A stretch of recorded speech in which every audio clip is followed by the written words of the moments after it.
Mantis, Klementieff. Groot himself, Vin Diesel. Writer and director, James Gunn. Peter Quill, alias Star-Lord, Pratt. Martial arts master Gamora, Saldana, and the incredible Nebula, Gillan.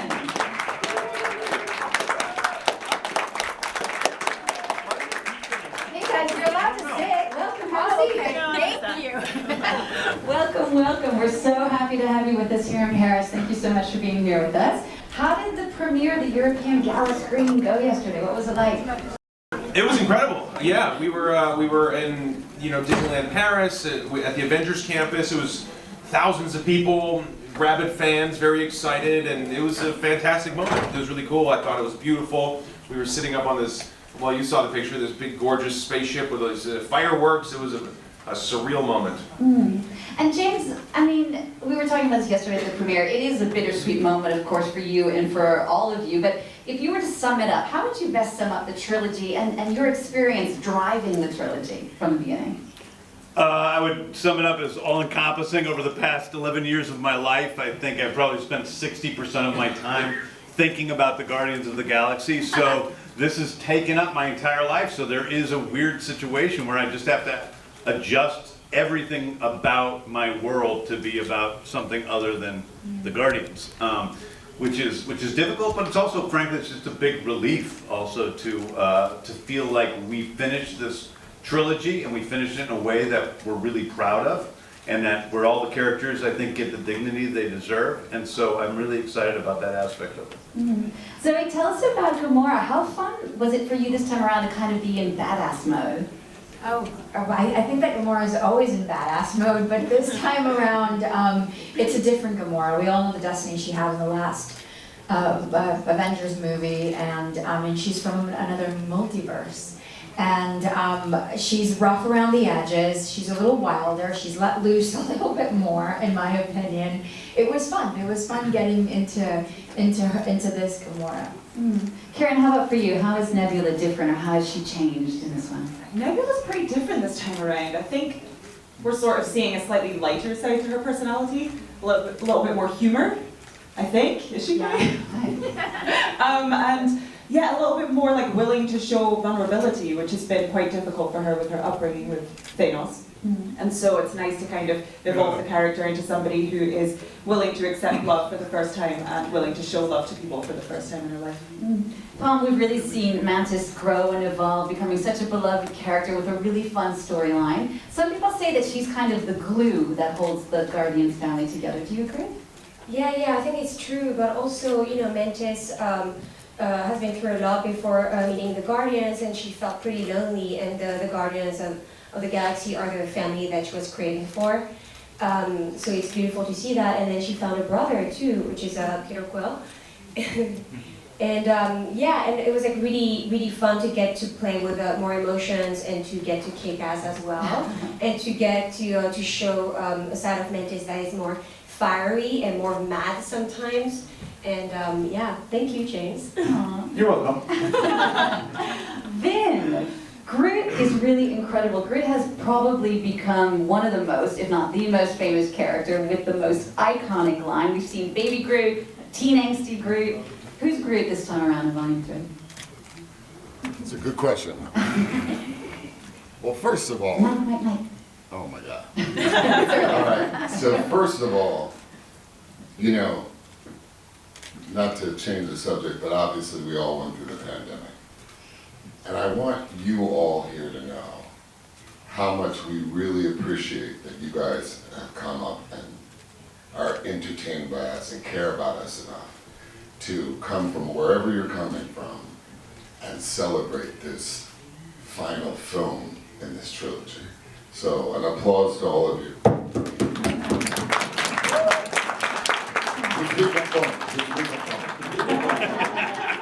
Groot is such a special character.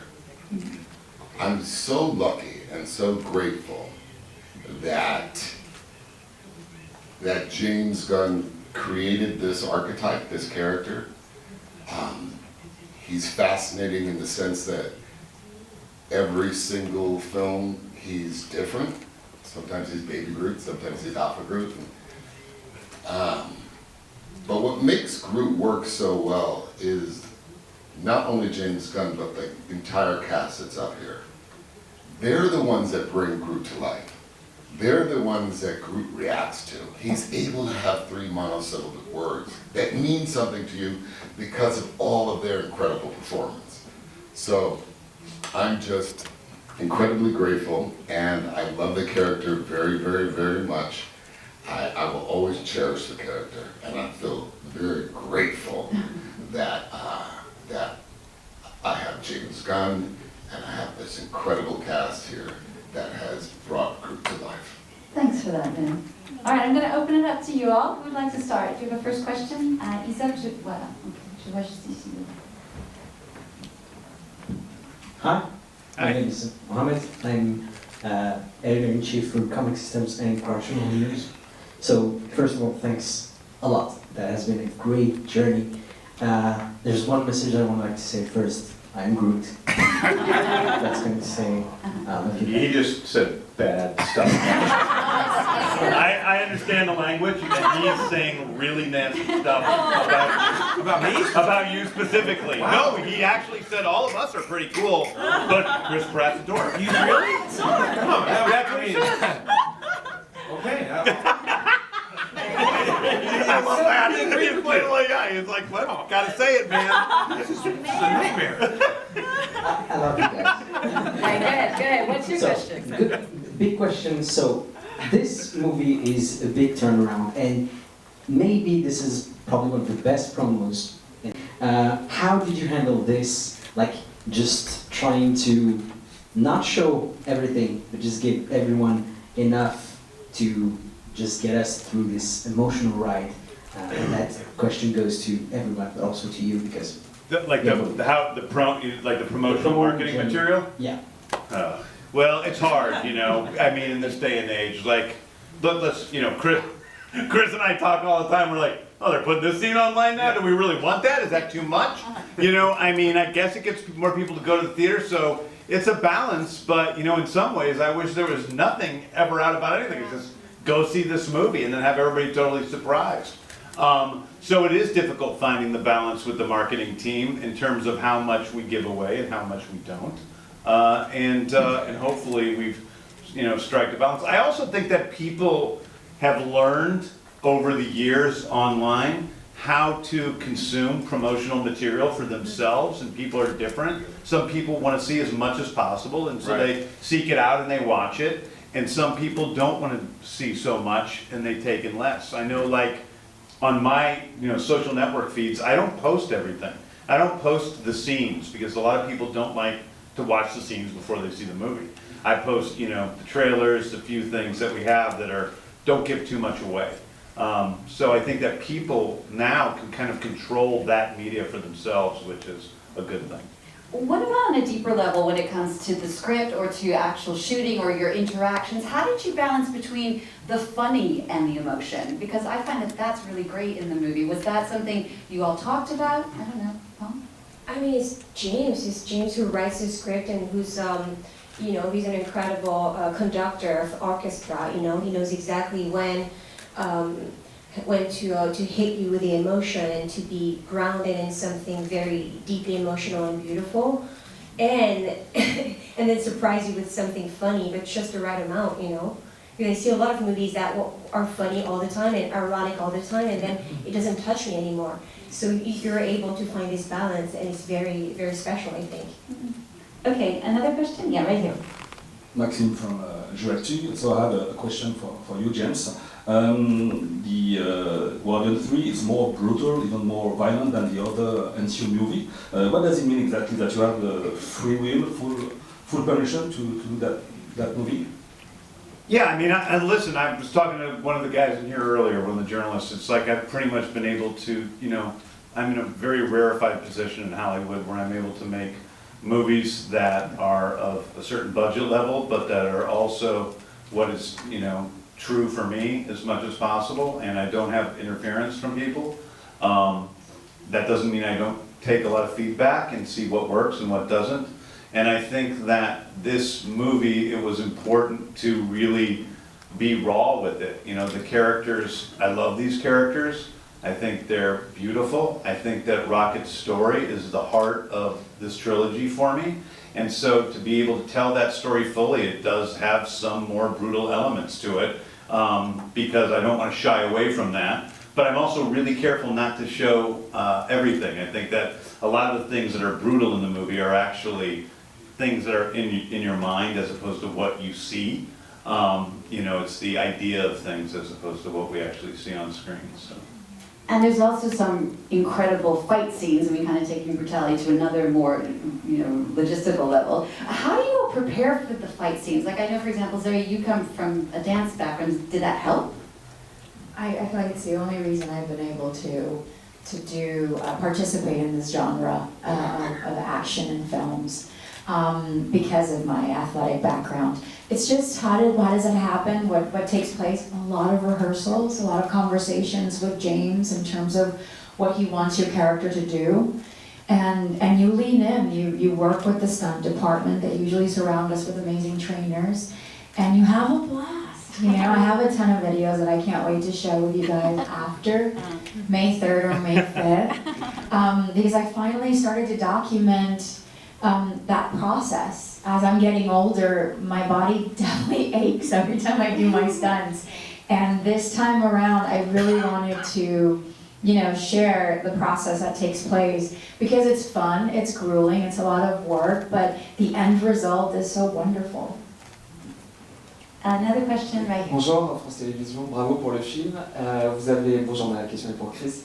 Le film parle beaucoup d'amitié. Quel type d'amitié vous avez noué entre vous? Et quelle prochaine collaboration vous souhaitez au sein de l'univers Marvel?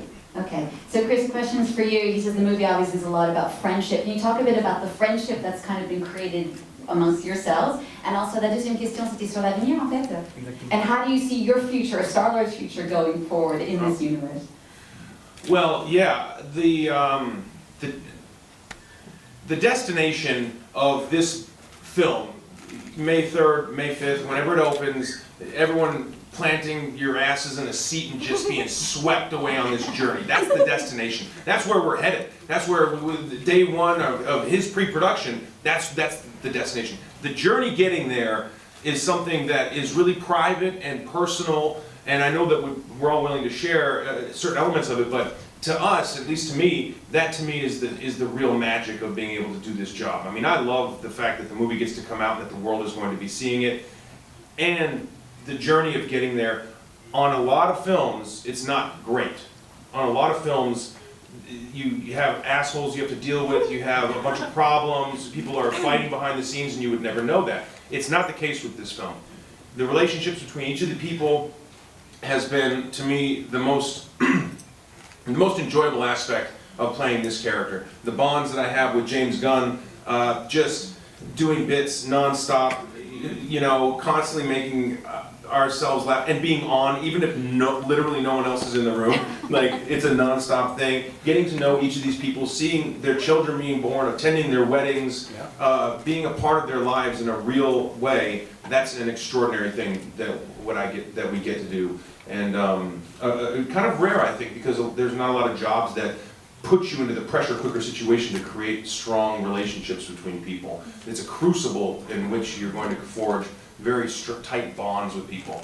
And then that's the first part of the question. The second part of the question is Star-Lord, his future? Gosh, I don't know. I don't know at this point. I think I'm, open to doing more. I want to preserve mystery around the fate of the character through the course of the movie. I think the best way to watch this movie is knowing very little about the future of the characters, because the stakes are very high, and obviously lives are at stake. I don't want to lead the audience away from anything other than this movie right now. Thank you. Another question? Who's got that? Yeah, okay. Hello, Sabine from Molderville. My question is about Rocket, your favorite. I was deeply moved by his story. I would like to know the relationship you have, with the animals, with the suffering or the experimentation. because this is real, the Yeah. experimentation we are doing against the animal today. And also, how do you work with Sean? Because it's really well done. It's very powerful emotionally. And also for you, how do you work with Rocket and with Sean? Great. Yeah, I do think that really this story is about empathy at the end of the day. And it's empathy for all living creatures and being as kind as we possibly can to all the people in our lives and all the creatures in our lives. That doesn't mean, that's not a political thing. It's simply, whatever your choices are with your relationship to animals, to be aware that they do have feelings and can experience pain. And so that's where we start this movie, with this little animal that's incredibly innocent, and go through the journey of that character becoming the character we know, which is a bitter little mean raccoon. Who then, throughout the process of this movie, we see him a bit opening up to a wider sense of compassion and what that might mean. And so that, to me, is the heart of the three Guardians movies. They're about compassion. They're about opening ourselves up. They're about the way we close ourselves off, maybe due to selfishness, maybe due to our own experiences in life that haven't been so great, whether they're traumatic or just negative experiences, and how we use those as either an excuse or just something deeply embedded in us not to open up to our fellow human beings. And this is a movie about this group of outcasts up here, who, they play outcasts in the movie. Some of us are outcasts, most of us up here are outcasts, except for Chris, who's had a charmed life and really easy in life. But yeah, so that's really what this is. That's what this series of films is about, and it was really important to me. The reason why I chose to do this movie and to come back and do this movie is because I felt like a deep need to finish Rocket's story, and that's what brought me to do it. I work with my brother Sean. He is the hero of our lives when we're making this movie. He brings so much to Rocket. A lot of his emotions are based on Sean's acting. In this movie, he actually is the voice of young Rocket, so he has a much bigger piece. That's not to take anything away from Bradley Cooper, who is one of my favorite people and an incredible actor, and brings so much emotion through his voice. And in this movie in particular, he and I worked incredibly hard going through the scenes again and again and again. Like, if we have one of these guys do a scene on set, I make him do it a bunch of times, and it gets, hard, and I push him, and I push him, and I push him, and it gets better and better. But with me and Bradley, we have and also with Vin, we have no limit to how many times we can do something. And Bradley, I give him the movie, he takes it home. He sends me new kinds of ways to do things, and we just keep doing it again and again. So that's that. But Sean is, I think these guys all, this is, we had the last scene with the Guardians in the hallway, where we shot with all of these guys for the last time, along with Dave and Sean. And that's, those are the Guardians on set, and that day was incredibly emotional because there is a bond between all of us. Right, I can only imagine after all these years together, 10 years, Karen, is there anything that surprised you the most about this experience over the past decade of being a Guardian? Ooh, surprised me. Yeah, or something that you didn't think was going to be, if you had known where you were 10 years ago, that you would be feeling this today? I didn't actually know, I wasn't sure that I was going to become a fully fledged Guardian, actually. Like, James had told me that this character was going to evolve in all these amazing ways, but I didn't realize I was going to be a Guardian. And then we were filming, this movie, and I got to wear the uniform. We did the obligatory slow motion walking shot to cool music, and I felt cool, and I felt like a Guardian, and I was like, oh my god, I graduated! And I would like to know, what is first, James? Is it the music and the song, or is it the scene? And does the guys left and right have any influence on the selection of the songs? On the second thing, no. On the first thing, it really is, it comes together. I keep a list of music that'll work for the movie. and try to come up with a feel. This movie was by far the most difficult to put the music together for, and I changed it and changed it and changed it throughout the process. When they got the first script, it was some different music in it than what we ended up with, not in the last script. But it's while I'm writing, I simply listen to a bunch of different music while I'm writing and then try to fit that together in the scene. So it's very concurrent, the writing of the script and the picking of the music. Just a quick question for you, Vin, before we move on to the next question. We've got journalists here from all across Europe. I saw that you actually did the dubbing of your lines in many different languages. Do you remember a couple you can do for them? Wow. If you do, it's Besides, okay. Je suis Groot. Yeah, no, it's Je suis content. How do I do it in? Just, no, Je s'appelle Groot. Je s'appelle Groot. yeah. All right, you got it. Okay? That's a good start. Anyone else? Io sono Groot. Io sono Groot. Ich bin Groot. Ich bin Groot. Can you give me some other ones? Just Anyone like- add, James? I don't know. Got it. I am Groot. I don't like that.